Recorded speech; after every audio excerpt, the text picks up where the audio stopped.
Adolescent ஏஜ்ல இருக்கக்கூடிய பள்ளி மாணவர்கள் கிட்ட ரொம்ப கூடுதலா கவனம் செலுத்த வேண்டியது அவசியம். அவங்க நிறைய டைவர்சிட்டிக்கு ஆளாகிறாங்க. நிறைய விஷயங்கள்ல அவங்க அவர்களுடைய மனம் ஈடுபடுவதற்கான சூழல் இருக்கு. எனவே அவங்கள ஒருமுகப்படுத்தி அவங்களுடைய கல்விகள்லையோ அல்லது அவங்களுடைய மற்ற விஷயங்கள்லையோ கவனம் செலுத்துவதற்கான ஒரு சூழலை உருவாக்கணும் அப்படின்னு தொடர்ச்சியா பேசிக்கிட்டு இருக்கும்போது கடந்த 1-2 நாட்கள்ல நடந்திருக்கக்கூடிய சில சம்பவங்கள் நிச்சயமாக அதை உடனடியாக செய்ய வேண்டும் அப்படின்றத வற்புறுத்தக்கூடிய வகையில் இருக்கு. அந்த சம்பவங்களை நான் பட்டியலிடுறேன்.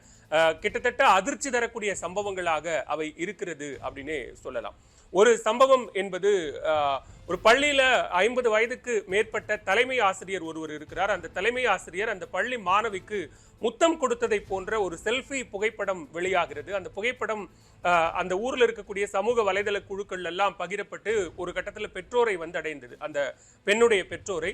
அப்போ நேரடியா அந்த பெண்ணினுடைய பெற்றோர் உறவினர் எல்லாரும் போய் அந்த தலைமை ஆசிரியரை அடித்து உதைத்து அவரை உள்ளாடையோடு ஊர்வலமாக அழைத்து செல்கிறார்கள். அங்க காவல்துறை வருகிறது, பேச்சுவார்த்தை நடத்துறாங்க. பேச்சுவார்த்தை நடத்தி அவரை நாங்க கைது பண்ணி கூட்டிட்டு போறோம், அவர் மேல போக்சோ வழக்கு போடுறோம், நீங்க அவரை விடுங்க அப்படின்னு சொல்லி காவல்துறை பேசிக்கிட்டு இருக்கும் போதே சம்பந்தப்பட்ட பெண்ணே அந்த இடத்துக்கு வராங்க. அவங்க என்ன சொல்றாங்க அப்படின்னா, நீங்க எப்படி அவரை கைது பண்ணலாம், நான் அவர் மேல விருப்பப்பட்டு நான் அன்பின் அடிப்படையில தான் நான் அவருக்கு முத்தம் கொடுத்தேன், நீங்க எப்படி அவரை கைது பண்ணலாம் அப்படின்லாம் கேள்வி கேட்கிறாங்க. அங்க இருக்கக்கூடிய உறவினர்கள், பெற்றோர்கள் உள்ளிட்ட ஊர் மக்களுக்கெல்லாம் கடும் அதிர்ச்சி. காவல்துறை இந்த விஷயத்தை எப்படி கையாள்வது அப்படின்னு தெரியாத அளவுக்கான ஒரு குழப்பமான சூழலுக்கு போறாங்க. அந்த மாணவி அந்த பள்ளியில +2 படிச்சுட்டு இப்ப கல்லூரிக்கு போயிருக்கிறதா சொல்லப்படுது. எனவே அந்த மாணவிக்கு இருக்கக்கூடிய புரிதல் என்ன என்பது இந்த சம்பவத்தினுடைய முதல் கேள்வி. இன்னொரு சம்பவம், ஒரு பேருந்துல பயணிக்கிறாங்க. பேருந்தில் பயணிக்கும் போது மாணவிகளை சக பள்ளி மாணவர்கள், அந்த பேருந்தில் பயணிக்கக்கூடிய கல்லூரி மாணவர்கள்லாம் கிண்டல் பண்றாங்க, டீஸ் பண்றாங்க. அப்படி பண்ணும்போது அந்த மாணவிகளினுடைய வகுப்பு தோழனான ஒரு 9ஆம் வகுப்பு மாணவன் ஏன் இப்படி எல்லாம் பண்றீங்க அப்படின்னு சொல்லி தட்டி கேட்கிறான், எதிர்த்து கேள்வி கேட்கிறான். அப்போ ஒரு பேருந்து நிறுத்தத்துல அந்த பையனை கீழே தள்ளி அந்த கல்லூரி மாணவர்களும் சக பள்ளி மாணவர்களும் அவனை கீழே தள்ளி கடுமையாக சரமாரியாக தாக்குகிறார்கள். அந்த தாக்குதல் தொடர்பான சிசிடிவி காட்சிகள் என்பது வெளியாகி அதிர்வலைகளை ஏற்படுத்தி இருக்கிறது.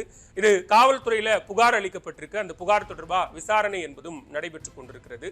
உண்மையிலே ஒரு மாணவிகள் மேல இப்படியான ஒரு யூடிசிங் அப்படிங்கிறதெல்லாம் கடுமையான தண்டனைக்குரிய குற்றம் அப்படின்னு தெரிஞ்சும் கூட இப்படி கிண்டல் செய்யும் போது அதை எதிர்த்து கேள்வி கேட்கிற ஒரு மாணவனை சக மாணவர்களே இப்படி தாக்குவது என்பது எதை காட்டுகிறது என்பது இந்த சம்பவத்தினுடைய கேள்வி. அடுத்து இன்னொரு சம்பவம் என்பது ஒரு பள்ளி மாணவர் தலைவருக்கான தேர்தல் என்பது நடக்குது. அது ரொம்ப பள்ளிக்குள்ள நடக்கக்கூடிய ஒரு ரொம்ப எளிமையான ஒரு தேர்தல். அந்த எலெக்ஷன் தொடர்பாக ஒரு பிரச்சனை நடைபெறுகிறது. அதுல ஒரு தாழ்த்தப்பட்ட மாணவனும் அந்த தேர்தலில் நிக்கிறதுக்கு வரும்போது எதிர்த்தரப்பில் இருக்கக்கூடிய மாற்று சமூகத்தை சேர்ந்த மாணவர்கள் கிட்டத்தட்ட ஒரு 7 மாணவர்கள் சேர்ந்து இந்த ஒரு மாணவனை தாக்குறாங்க. அப்படி தாக்கும் போது இந்த மாணவன் கடுமையாக காயமடைகிறான். அவனை மருத்துவமனையில் அனுமதிக்கிறாங்க. இந்த மருத்துவமனைக்கு போகும்போது தான் இந்த விஷயம் புகாராக மாறுகிறது. புகாராக மாறி யாரெல்லாம் அந்த தாக்குதல் சம்பவத்தில் ஈடுபட்டாங்க அப்படின்னு கூப்பிட்டு விசாரிக்கும் போது 7 மாணவர்கள்ல 6 மாணவர்கள் மட்டும்தான் சிறுவர் கூர்நோக்கு இல்லத்திற்கு அழைத்து செல்லப்படுகிறாங்க. ஒரு மாணவன் மிஸ்ஸிங். அவன் யார் அப்படின்னு கேட்கும்போது அவர் ஒரு காவல் ஆய்வாளரினுடைய மகன். எனவே பள்ளிக்கூடத்தில் பேசி அந்த பையனை மட்டும் இதுல இருந்து விடுவிச்சிட்டாங்க அப்படின்னு சொல்லப்படுகிறது. சாதாரண ஒரு பள்ளி மாணவர் தேர்தலில் கூட ஒரு சாதிய போக்கு நிலவக்கூடிய மிக மோசமான சூழல் என்பது இருக்கிறது என்பதை இந்த சம்பவம் காட்டுகிறது.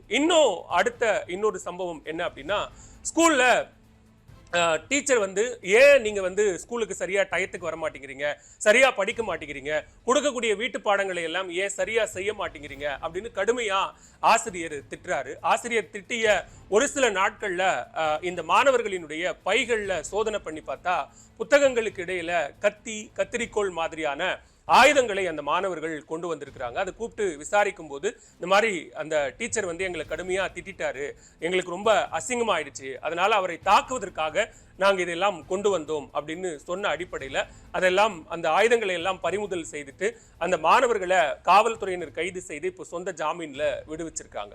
இது தொடர்ச்சியாக நடக்கக்கூடிய இது போன்ற சம்பவங்கள் என்பது உண்மையிலேயே இந்த வயதொத்து இருக்கக்கூடிய மாணவர்கள் மேல எவ்வளவு தூரம் நாம கவனம் செலுத்தணும், அவர்களுடைய ஆக்டிவிட்டீஸ்ல எவ்வளவு கூர்மையாக நாம கண்காணிக்க வேண்டிய பார்க்க வேண்டிய அவசியங்கள் இருக்கிறது என்பதை வலியுறுத்தக்கூடிய அல்லது நிரூபிக்கக்கூடிய சம்பவங்களாக நாம பட்டியலிட்ட இத்தனை சம்பவங்களும் இருக்கிறது. எனவே வீட்டில் இருக்கக்கூடிய பெற்றோராக இருந்தாலும் சரி அல்லது பள்ளியில் இருக்கக்கூடிய ஆசிரியர்களாக இருந்தாலும் சரி, இந்த மாதிரியான வயது ஏஜ் குரூப்ல இருக்கக்கூடிய மாணவர்களிடம் ரொம்ப கவனத்தோடு நடந்து கொண்டு அவர்களை நல்வழிப்படுத்த வேண்டியது அவசியம் அப்படிங்கிறது தான் இந்த சம்பவங்களிலிருந்து நாம தெரிந்து கொள்ள வேண்டிய விஷயம்.